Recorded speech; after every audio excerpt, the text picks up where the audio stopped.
ассалому алайкум бинандагони гиромӣ, барномаи иттилоотии вақтро бо муҳимтарин хабару гузоришҳо аз телевизиони душанбе манзуратон мегардонем. Дар студия бо хабару гузоришҳои ин соат Сарвинози Нур. Дар оғоз сархати хабарҳо. баргузории ҷаласаи 53-уми шӯрои вазирони созмони ҳамкории роҳҳои оҳан дар шаҳри Душанбе.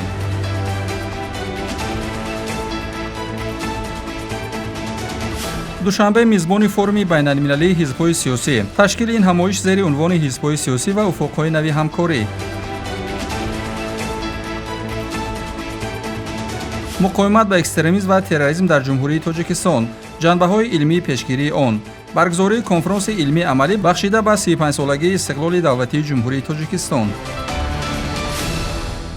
дар шаҳри Душанбе ҷаласаи 53-юми шӯрои вазирони созмони ҳамкории роҳи оҳан баргузор гардид, ки дар кори он роҳбарони мақомоти нақлиёти давлатҳои аъзои созмон, намояндагони маъмуриятҳои роҳи оҳан, созмонҳои байналмилалӣ ва доираҳои коршиносон иштирок намуданд.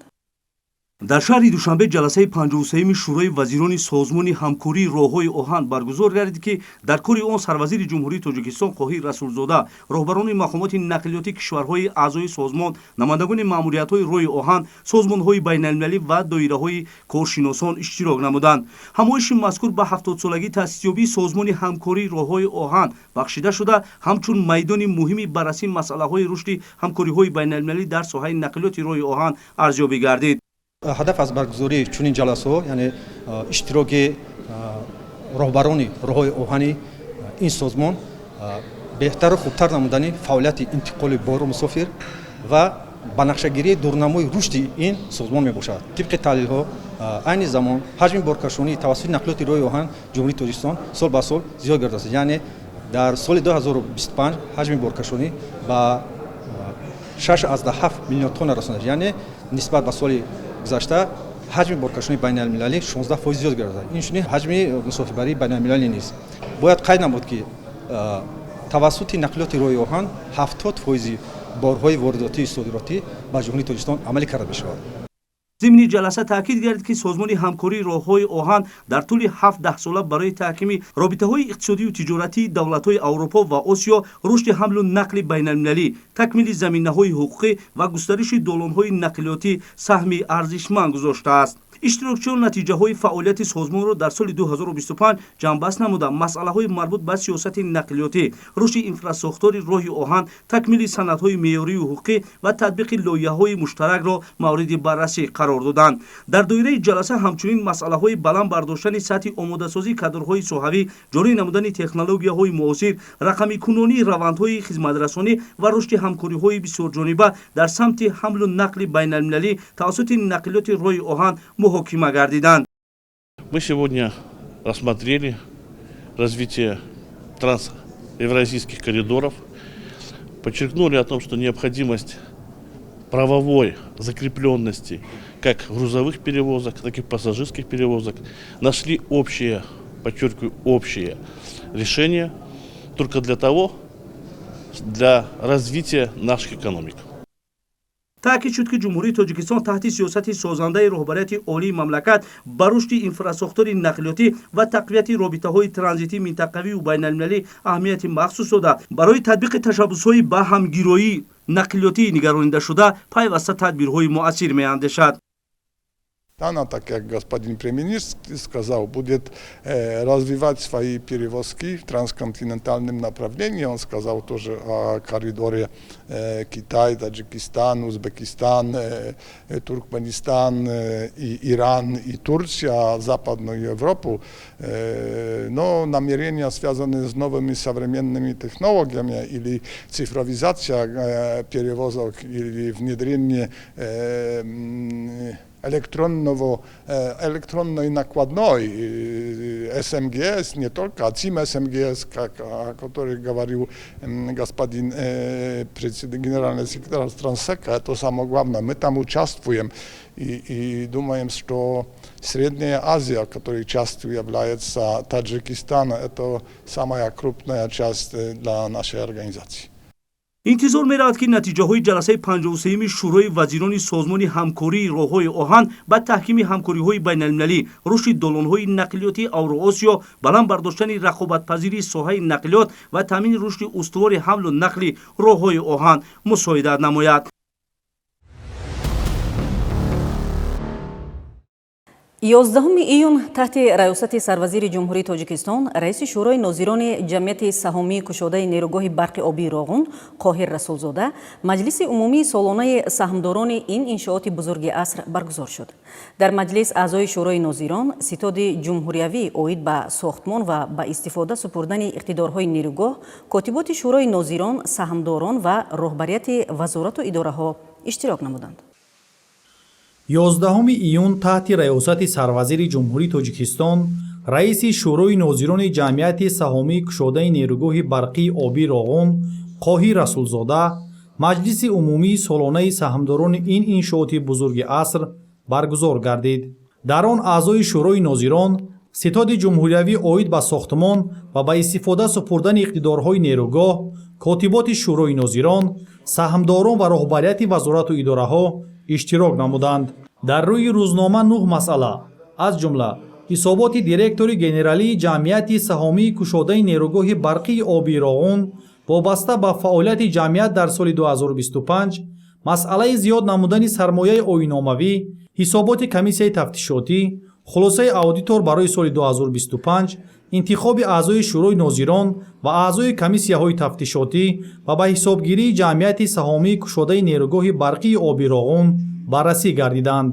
сарвазири ҷумҳурии Тоҷикистон Қоҳир Расулзода иброз намуданд, ки саҳми пешвои миллат президенти ҷумҳурии Тоҷикистон муҳтарам Эмомалӣ Раҳмон дар эҳё ва сохтмони нерӯгоҳи барқии обии Роғун таърихӣ буда, маҳз бо талошҳои шабонарӯзии роҳбарияти олии кишвар нерӯгоҳи барқии обии Роғун ба кохи нури миллат ва рамзи истиқлолияти энергетикии Тоҷикистон табдил ёфт. бо назардошти баланд гардидани сатҳи оби обанбори нерӯгоҳ, соли 2025 истеҳсоли қувваи барқ низ нисбат ба солҳои қаблӣ зиёд гардида, барои расидан ба яке аз ҳадафҳои асосии ҳукумати мамлакат, таъмини истиқлолияти комили энергетикӣ қадами муҳим гузошта шуд. иттилоъ доданд, ки истеҳсоли қувваи барқ дар нерӯгоҳ соли 2025 зиёда аз 1,6 миллиард киловатт-соатро ташкил дод, ки нисбат ба соли 2024 400 миллион киловатт-соат зиёд аст.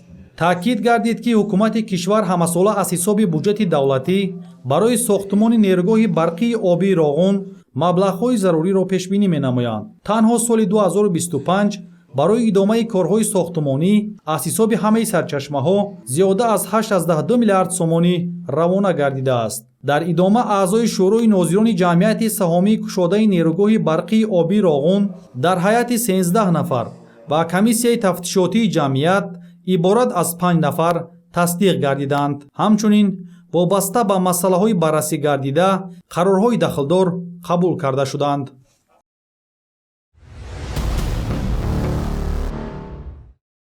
11 июни соли равон дар шаҳри Душанбе форуми байналмилалии ҳизбҳои сиёсӣ зери унвони ҳизбҳои сиёсӣ ва уфуқҳои нави ҳамкорӣ ва ҷаласаи мубоҳисавӣ дар мавзӯи ҳизбҳои сиёсӣ таҳкими пули дӯстӣ ва ҳамкорӣ, ки ба пешвози 35-солагии истиқлоли давлатии ҷумҳурии Тоҷикистон бахшида шудааст, ба кори худ оғоз бахшид. гузориши навбатӣ дар ин бора.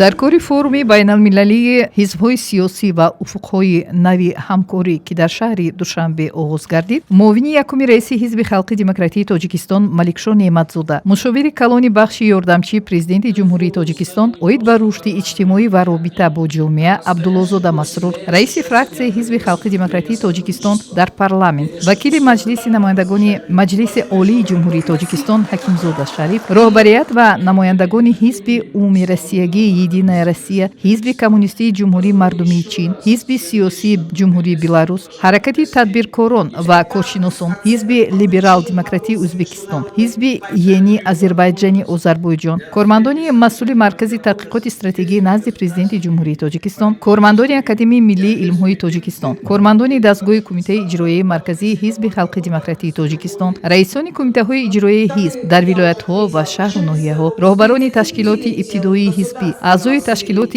جمعیت جوانان سازندگان وطن و نمایندگان وسایط اخبار عمومی جمهوری اشتراک نمودند. در گشوده‌شوی فورум مشاور کلان بخش یاردمچی پرزیدنت جمهوری تاجیکستان اوید به رشد اجتماعی و رابطه با جامعه عبدالله‌زاده مسرور با سخن تبریکاتی برآمد نموده اوید به جلسه مذکور ابراز عقیده نمود. ذکر گردید که اشتراک شما در این فورум از تلاش شما برای تقویت رابطه‌های بین حزبی و گسترش افق‌های همکاری شهادت می‌دهد. ما آمادگی شما را برای مبادله آشکارای افکار و دریافت راه‌های حل متقابلاً قبول شونده بلند ارزیابی می‌کنیم. باوری داریم که مباحثه‌های امروزه مرحله پرثمر در تحکیم مناسبت‌های شریکی ما خواهند شد و برای عملی سازی لایحه‌های نوی مشترک که به منفعت کشورها و خلق‌های ما نگرانیده شدند تکانی جدی خواهند گشت. معاون یکم رئیس حزب خلقی دموکراتی تاجیکستان ملک نعمت‌زاده در افتتاح چهاربینی سخنرانی پرمحتوا نموده ابراز داشت که هدف از برگزاری فورум حزب‌های سیاسی زیر عنوان حزب‌های سیاسی و افق‌های نوی همکاری ما را به هم آورد است. استوار گرداندن مناسبت‌های دولت‌های دوست و مردمان آنها، مکالمه و تبادل تجربه، تحکیم همگرایی و همراهی میان حزب‌های کشورهای دوست، روانه نمودن تشبس‌های آنها بهر تحکیم صلح و امنیت پایدار و سهمگذاری بهر پیشگیری از تهدید و خطرهای زمانی معاصر میباشد. در نوبت خود رئیس فراکسیون حزب خلقی دموکراتی تاجیکستان، وکیل مجلس نمایندگان مجلس عالی جمهوری تاجیکستان حکیمزاده شریف اشتراکچیان فورум را مبارکباد نموده اوید به رشد مناسبت‌های خارجی و اهمیت آن ابراز عقیده نمود. سپس در چهارچوبه فورум حزب‌های سیاسی با نام حزب‌های سیاسی و افق‌های نوی همکاری جلسه مباحثه‌ای در موضوع حزب‌های سیاسی همچون عامل مهم تحکیم دوستی و همکاری‌های سودمند جریان گرفت. اینچنین نمایندگان دیگر حزب‌های سیاسی مبادله افکار نمودند. بعد از محاکمه و پیشنهادهای اشتراکچیان حجت‌های نهایی فورум مراجعتنامه اشتراکچیان فورум بین المللی حزب‌های سیاسی و دورنمای نوی همکاری با نیروهای پیشقدم سیاسی دولت‌ها یکدلانه قبول کرده شد.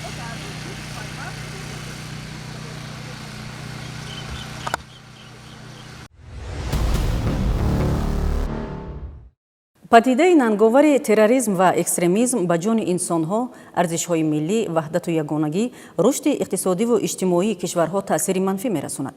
جمهوری تاجیکستان که سیاست صلح‌جویانه و سازنده را پیگیری می‌کند، مبارزه بر ضد اکستریمیسم و تروریسم را یکی از سمت‌های افضلیت‌ناک سیاست دولتی محسوب می‌داند. امروز با تشبث و راهنمایی سرور دولت، پرزیدنت جمهوری تاجیکستان پیشوای ملت محترم امامعلی رحمان در کشور زمینه‌های مستحکم حقوقی بخصوص قبول یک زمره سندهای معیاری حقوقی در سمت مبارزه بر ضد تروریسم و اکستریمیسم با مقصد پیشگیری و مقاومت به اکستریمیسم و تروریسم فراهم گردیده است. این و دیگر پهلوهای مسئله مبارزه با تروریسم و اکستریمیسم در یک کنفرانس علمی عملی جمهوریوی در اکادمی ملی علم‌های تاجیکستان با اشتراک دایره وسیع عالمان و دانشمندان و کارشناسان ساحه بررسی کرده شد. مسئله مقاومت با تروریسم و اکستریمیسم در اکادمی ملی علم‌های تاجیکستان با برگزاری کنفرانس علمی عملی جمهوریوی در موضوع مقاومت با اکستریمیسم و تروریسم در جمهوری تاجیکستان، جنبه‌های علمی پیشگیری آن بخشیده به 35 سالگی استقلال دولتی جمهوری تاجیکستان مورد محاکمه و بررسی قرار داده شد. در کنفرانس پرزیدنت اکادمی ملی علم‌های تاجیکستان، نمایندگان دستگاه اجرایی پرزیدنت جمهوری تاجیکستان، مجلس ملی و مجلس نمایندگان مجلس عالی جمهوری تاجیکستان، مرکز اسلام شناسی نزد پرزیدنت جمهوری تاجیکستان، مرکز یگانه اطلاعاتی عاید به پیشگیری اکستریمیسم، تروریسم و کیبرجنایت‌ها، کمیته دولتی امنیت ملی جمهوری تاجیکستان، اکادمی وزارت کارهای داخلی جمهوری تاجیکستان و دیگر دانشمندان و کارشناسان ساحه حقوق کشور شرکت و سخنرانی نمودند. کنفرانس با ابتکار انستیتوت دولت و حقوق اکادمی ملی علم‌های تاجیکستان برگزار کرده شد. ذکر شد که پرزیدنت جمهوری تاجیکستان پیشوای ملت محترم امامعلی رحمان همیشه با اظهار نگرانی از اوج نزاع‌ها و ظهورات تروریسم و اکستریمیسم، قربان گشتن هزاران نفر مردم بیگناه، ضرورت تهیه تدبیرهای دستجمعانه جامعه جهانی برای مبارزه با تروریسم و اکستریمیسم توجه ظاهر می‌نمایند و تاکید می‌نمایند که متاسفانه ما امروز شاهد آن هستیم که در جهان روند رقابت‌های استراتژیکی شدت گرفته، نشانه‌های دوباره دامن پهن کردن جنگ سرد نمونه واضح آن میباشد. باید تذکر داد که در جمهوری تاجیکستان برای مبارزه با تروریسم و اکستریمیسم یک قطار سندهای معیاری حقوقی قبول شدند که آنها زمینه حقوقی مقاومت نشان دادن به این تهدیدها را در خود تجسم میکنند، چون که تروریسم، اکستریمیسم باعث به وجود آوردن نافهمی، مقابلیت به اساسهای ساختار کنستیتوشنی و پایمال کردن حقوق آزادی انسان و شهروند روانه شده است. پس در جامعه که حقوق بنیاد است، در جامعه که برای حمایت منفعت‌های شهروندان کمر همت بستند، باید با تروریسم و اکستریمیسم مقابلت نشان داده شود و این مقابلت با راه مقامات حفظی حقوق، با نوشتن مقاله علمی، منوگراف عالمان و در مجموع پیشگیری نمودن از جانب هر یک اعضای جامعه با راه واکنش نشان دادن و اعضا نشدن به این گروه ها جامعه عمل می‌کشد. ҳамзамон аз ҷониби иштирокчиёни конфаронс масъалаи тавсифи ҳуқуқии ҷиноятии терроризм, муқовимат бо терроризм ва экстремизм, ҷанбаҳои ҳуқуқи мадании муқовимат ба маблағгузории терроризм ва экстремизм, инъикоси ҷанбаҳои ҳуқуқии мубориза бар зидди терроризм ва экстремизм дар қонунгузории ҷумҳурии Тоҷикистон, пешгирии содиршавии ҷиноятҳои хусусияти экстремистӣ, пайдоиш ва омилҳои ин зуҳуроти номатлуб, истифодаи интернет бо мақсади анҷом додани амалҳои террористӣ, нақши технологияҳои муосир дар муқовимат бо экстремизм дар шабакаҳои интернет, нақши оила дар пешгирии содиршавии ҷиноятҳои дорои хусусияти экстремистӣ ва террористӣ дошта дар замони муосир, шароити паҳншавии экстремизм дар байни ҷавонон ва дигар мавзӯъҳои мубрам мавриди таҳлилу баррасӣ қарор гирифтанд.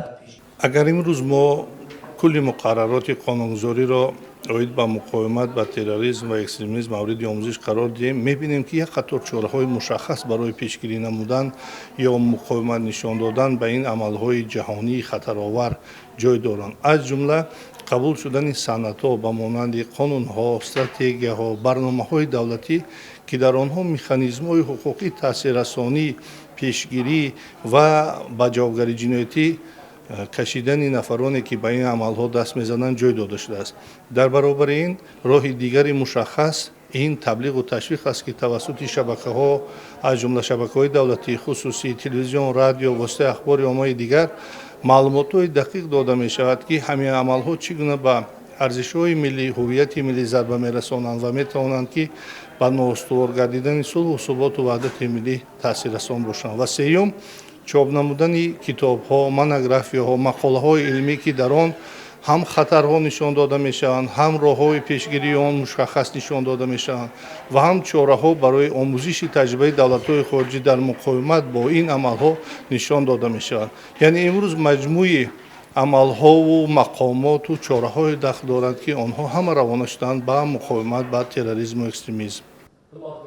дар шароити ҷаҳонишавӣ ва тағйирёбӣ бо суръати вазъи сиёсии амнияти ҷаҳон, масъалаи муқовимат бо терроризм ва экстремизм ба яке аз самтҳои афзалиятноки сиёсати давлатҳо табдил ёфтааст ва таъкид шуд ки дар шароити мураккабу пуртазоти ҷаҳони имрӯза мо бояд ҷиҳати рақобату бартариҷӯиҳо ҳамкориҳоро тақвият бахшем. солҳои охир давлат барои эмин нигоҳ доштани сулҳи пойдор, ҳифзу суботи ҷомеа, заминаҳои ҳуқуқии муқовимат бар терроризму экстремизм стратегияҳоро давра ба давра қабул ва такмил дода истодааст ва яке аз ҳадафу навгониҳои муҳими санаду стратегияҳо таваҷҷӯҳи махсус ба пешгирӣ бар вақти зуҳуроти номатлуби терроризму экстремизм мебошад.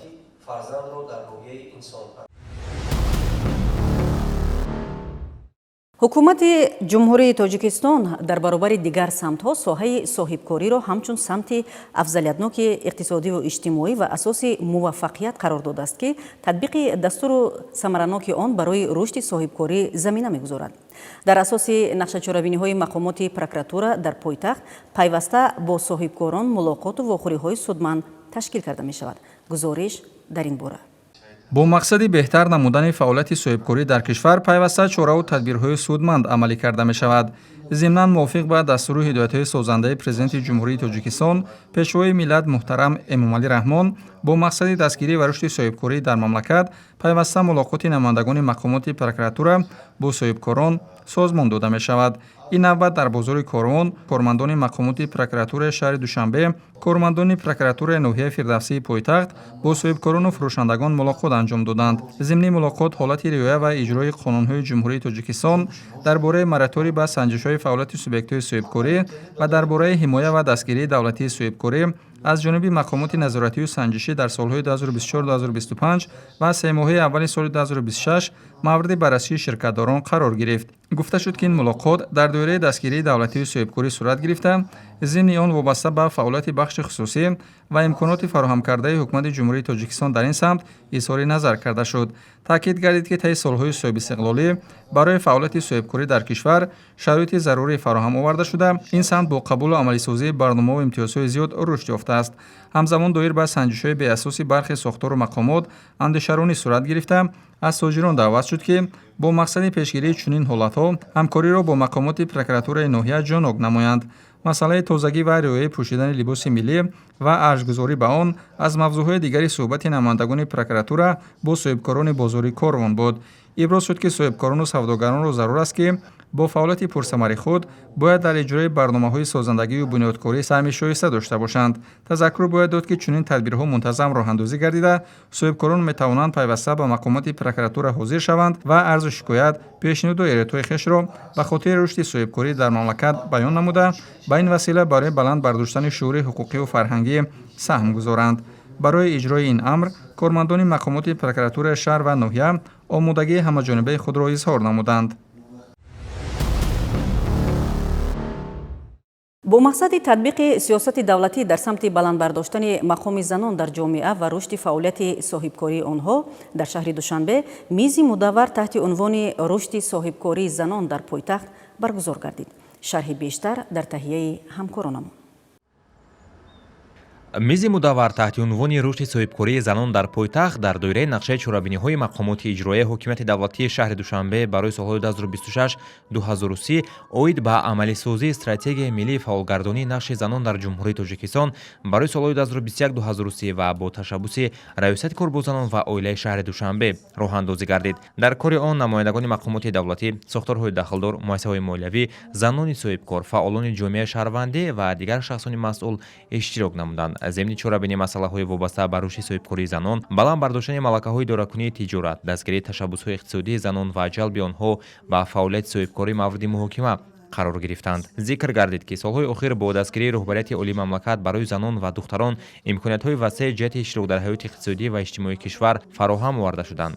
تطبیق برنامه‌های دولتی، پیشنهاد امتیازها و دسترسی زنان به آموزش‌های کسبی به رشد فعالیت صاحبکاری آنها مساعده نموده ایستاده است. اشتراکچیان میز مدور دایر به راه‌های گسترش فعالیت صاحبکاری زنان، تأسیس جای‌های نوین کاری، استفاده تکنولوژی‌های معاصر در استحصالات و خدمت‌رسانی، همچنین مسئله‌های دسترسی به سرچشمه‌های مبلغ‌گذاری مبادله افکار انجام دادند. قید کرده شد که صاحبکاری زنان یکی از عامل‌های مهم رشد اقتصادی بوده و بهتر گردیدن وضع اجتماعی عائله‌ها و بلند شدن سطح زندگی اهالی مساعدت می‌نماید. همچنین در جریان چاره‌بینی اشتراکیان وابسته به رشد هنرهای مردمی، تأسیس کارگاه‌های خرد استحصالی، جلب زنان خانه‌نشین به فعالیت اقتصادی و استفاده ثمرناک امکانات‌های موجوده پیشنهادهای سودمند ارائه نمودند. تاکید گردید که تقویت همکاری مقامات دولتی با بخش خصوصی و شریکان رشد می‌تواند برای پیشرفت صاحبکاری زنان زمینه مساعد فراهم آورد.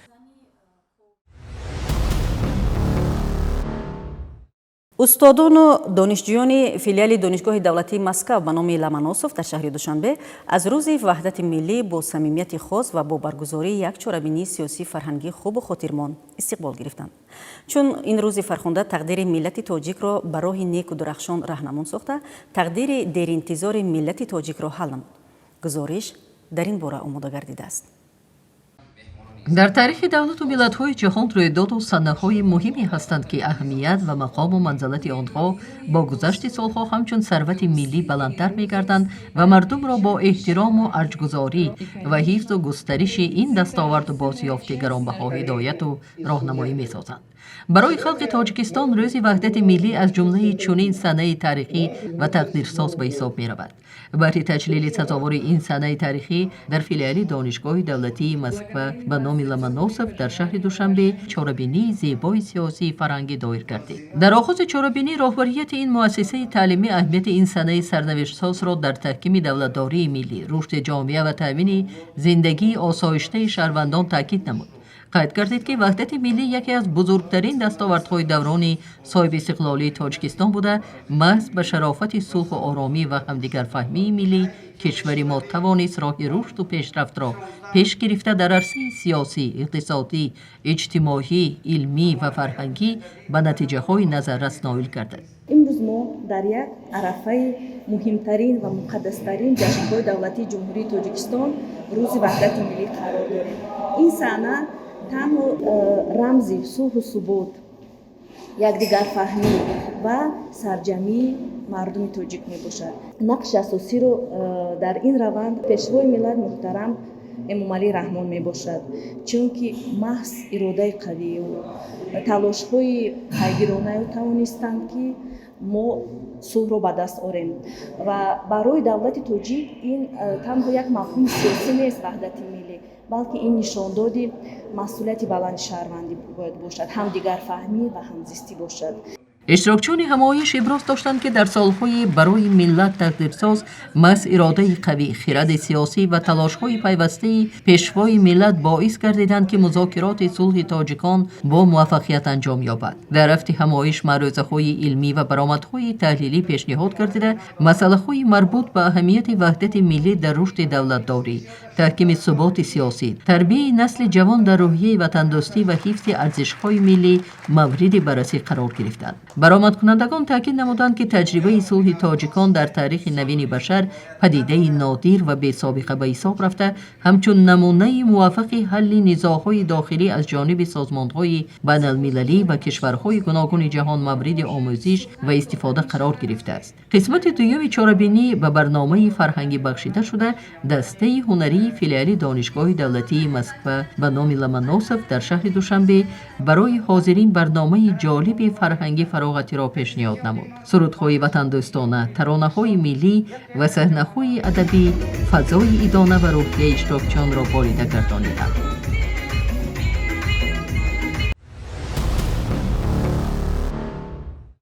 با فرا رسیدن تعطیل تابستانه برای کودکان و نورسان موسم استراحت و سالمگردانی رسما آغاز گردید. امروز طبق قرارهای داخلدار رئیس شهر دوشنبه مراسم سفربر نمودن کودکان و نورسان به استراحتگاه بیرون از شهری زیمچورود واقع در ناحیه ورزاق برگزار شد. صبح بر وقت از نزد بینای شعبه معارفی مقامات اجرایی حکومت دولتی ناحیه شامنصور کودکان و نورسان با روحیه بالیده و چهره‌های پر از شادی و امید برای گذراندن روزهای خاطرمون به استراحتگاه سفربر گردیدند. در مراسم گسیل آنها نمایندگان از مقامات اجرایی حکومت دولتی ناحیه شامنصور، آموزگاران، پدر و مادران و نمایندگان مؤسسه‌های تعلیمی اشتراک نمودند. غمخوری نسبت به نسل نورس یکی از سمت‌های افضل‌النوک سیاست اجتماعی دولت و حکومت جمهوری تاجیکستان به شمار می‌رود. محض پیوسته پیشوای ملت محترم امامعلی رحمان برای فراهم آوردن شرایط مساعد جهت استراحت، سالمگردانی و رشد ذهنی و جسمانی کودکان و نورسان تدبیرهای مهم و سر وقته عملی کرده می شوند. طبق نقشه تصدیق شده در موسم تابستانه سال 2026 فعالیت استراحتگاه کودکانه در 4 بست به راه مانده شده در هر دوره 250 نفر کودک به استراحت و سالمگردانی فرا گرفته می شود. در مجموع امسال برای بیش از 1000 نفر کودک امکان استراحت با صفت مهیا گردیده است. موسم در انتظار کودکان فرا رسیده است. مقصد اساسی به استراحت تابستان فرا گرفتن بیدار نمودن حس وطن‌دوستی، حس افتخار ملی در ضمیر کودکان، غمخوری‌های بی‌نظیر پیشوای معظم ملت به قدر آن رسیدن کودکان باید مربیان و کارمندان پداگوژیکی که به استراحتگاه‌ها یعنی جلب کرده می‌شوند باید همه چیز رو در ضمیر کودکان بیدار نمایند. در نوبت اول به استراحتگاه کودکان یتیم و بپرستار فرزندان عائله‌های نیازمند اینچنین خوانندگان فعال و پیشصف غالبان المپیاده‌ها، آزمون‌های فنی، فرهنگی و مسابقه‌های ورزشی راه خط گرفتند. همچنین در بست اول نزدیک 40 نفر تربیتگرندگان مکتب اینترنت‌های شهر دوشنبه نیز به استراحت و سالمگردانی جلب گردیدند. پدر و مادران نیز از چنین تشبس‌ها اظهار قناعتمندی نموده تاکید کردند که مهیا گردن شرایط مناسب برای استراحت و سالمگردانی فرزندان به بهتر گردن وضع جسمانی و روحی ها مساعدت میکند. همین طور آغاز فعالیت استراحتگاه زیمچورود باز یک قدم مهم در سمت غمخوری نسبت به نسل نورس بوده برای کودکان و نورسان امکانات فراهم می‌آورد که تعطیل تابستانه خود را با خاطره‌های خوش، دانش‌های نو و دوستان زیاد سپری نمایند.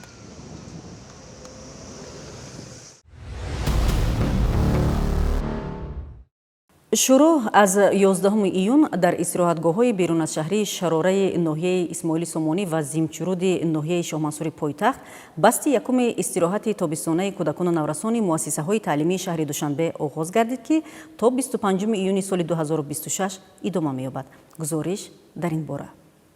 субҳи имрӯз хонандагони муассисаҳои таҳсилоти миёнаи умумии ноҳияи исмоили сомонии шаҳри душанбе ва тарбиятгирандагони мактаби интернети рақами 1 барои кӯдакони ятими шаҳри душанбе ба истироҳатгоҳи берун аз шаҳрии шарора гусел карда шуданд. чун ҳар вақт хонандагон дар назди бинои мақомоти иҷроияи ҳокимияти давлатии ноҳияи исмоили сомонӣ ҷамъ шуда сипас ба истироҳатгоҳ гусел карда шуданд. ба истироҳатгоҳи шарора имрӯз наздик ба 180 нафар хонандагон, 50 нафар тарбиятгирандагони мактаб интернати рақами 1 барои кӯдакони ятими шаҳри душанбе аз ҷумла 15 нафар ятимони кул, 57 нафар кӯдакон аз оилаҳои камбизоат ва хонандагони фаъолу аълохон ва дорои рафтори намунавии муассисаҳои таҳсилоти миёнаи умумии ноҳияи исмоили сомонӣ сафарбар карда шуданд. бояд тазаккур дод ки имрӯз дар шаҳри душанбе мавсими истироҳату солимгардонии кӯдакон ва наврасон оғоз гардид. дар ҳудуди ноҳияи исмоили сомонӣ истироҳатгоҳи кӯдаконаи ба номи шарораи назди шӯъбаи маърифи мақомоти иҷроияи ҳокимияти давлатии ноҳияи исмоили сомонии шаҳри душанбе кори худро оғоз кард ва дар ин истироҳатгоҳ кӯдакони аз 7 то 14 сола тибқи низомнома ба истироҳату солимгардонӣ ҷалб карда мешаванд.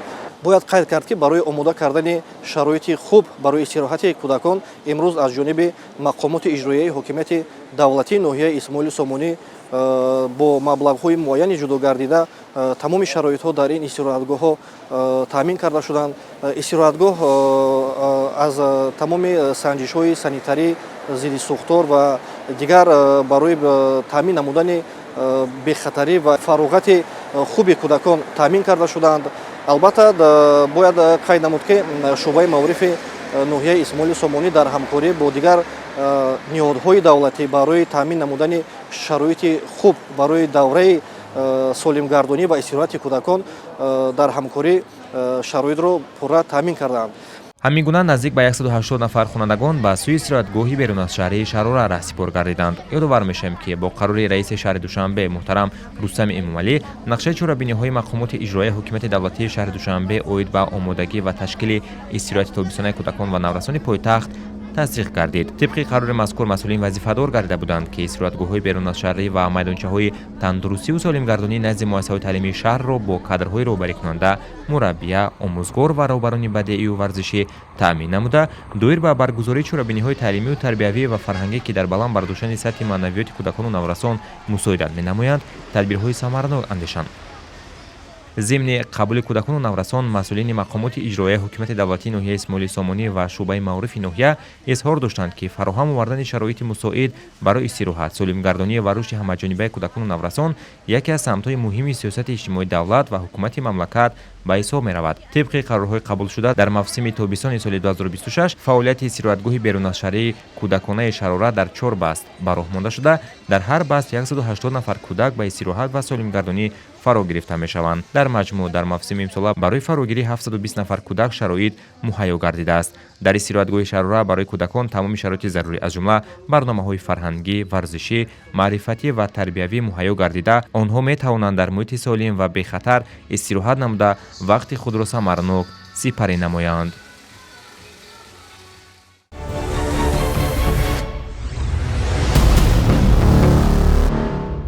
истиқлол бо бозигари тими миллии венесуэла шартнома баст.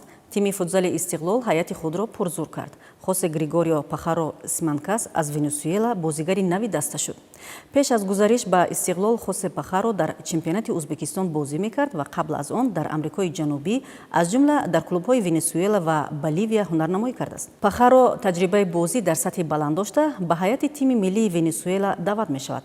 шартнома бо бозигари нав то охири мавсими суперлига баста шуд. бинандагони гиромӣ, дар ҳамин ҷо нашри навбатии барномаи иттилоотии вақт ба анҷом мерасад. барномаҳои дигари телевизиони душанбе идома доранд. хайр, пирӯзу саодатманд бимонед.